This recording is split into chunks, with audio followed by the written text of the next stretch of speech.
It's amazing, man, being able to learn under Jeremy Lin and being able to really see things differently from a different light from his point of view and from Coach Kenny Atkinson's point of view. I mean, it's amazing.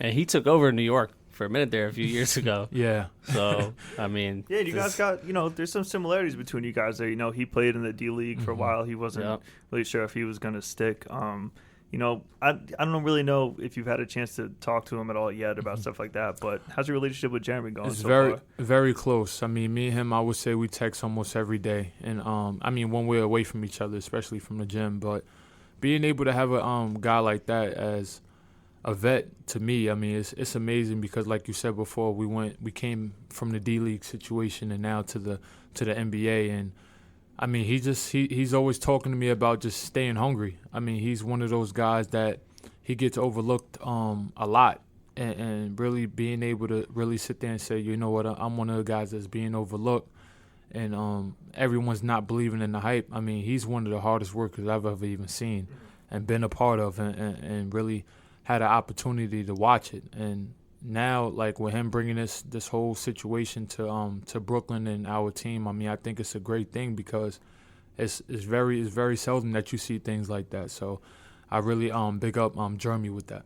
Well, how's his hair looking these days? He has a ponytail now. It's like a man bun, but it fits him. It fits him perfect because I mean he has different strategies and different ways on how to wear it. Hey, you got a haircut too, because you used to have a. Yeah, I wanted to cut it just for something new. I mean, it's a new season coming up, and I'm trying to discover new heights within my career and make sure that I'm doing everything the correct way, the professional way. So, I mean, I rocked out the gold hair last year a little bit, but then I said, you know what, this is something that I want to do different and cut it back to my regular hair. Oh, you guys could have had some good hair battles going on during the season. Not too late. He can grow it back, man. He's true. not like me. He can still grow his hair back. Yeah, it'll take forever, though.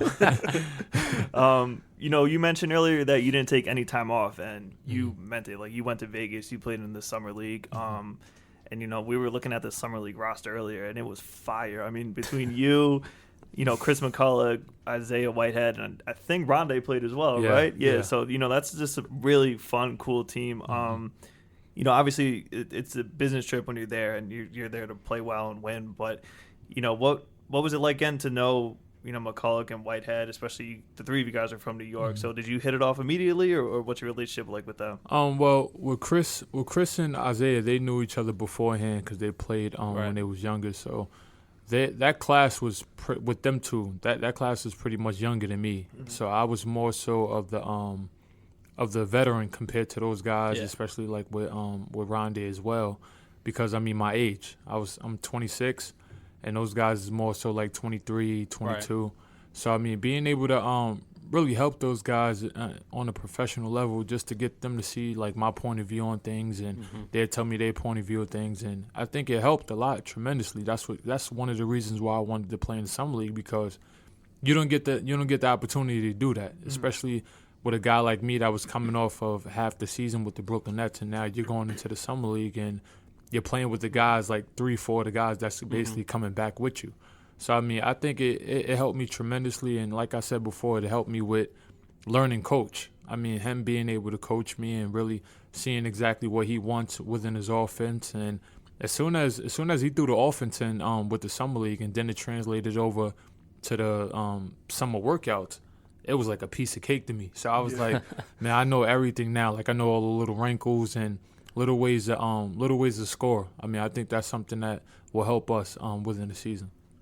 Yeah, I was just going to say, from what you said before, we have a 22-year-old in our office, too, and it's challenging to talk to him sometimes. Yeah. So we get that. Last year you guys played with Tony Brown, or you played under Tony Brown, and then there was the big change in the offseason with Sean Marks coming in and him hiring Kenny Atkinson.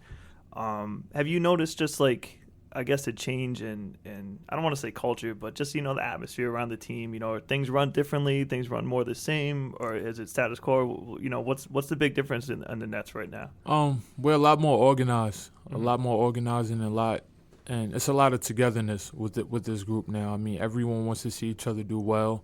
And not only that, but we're all helping each other out. And I think that's when – when you have a team like that, we can go far, pretty far. And when you have your GM with you in the gym every day, just watching to see how your progress is, and he's asking the strength and the conditioning coaches, what's going on with you, your body, how you feeling.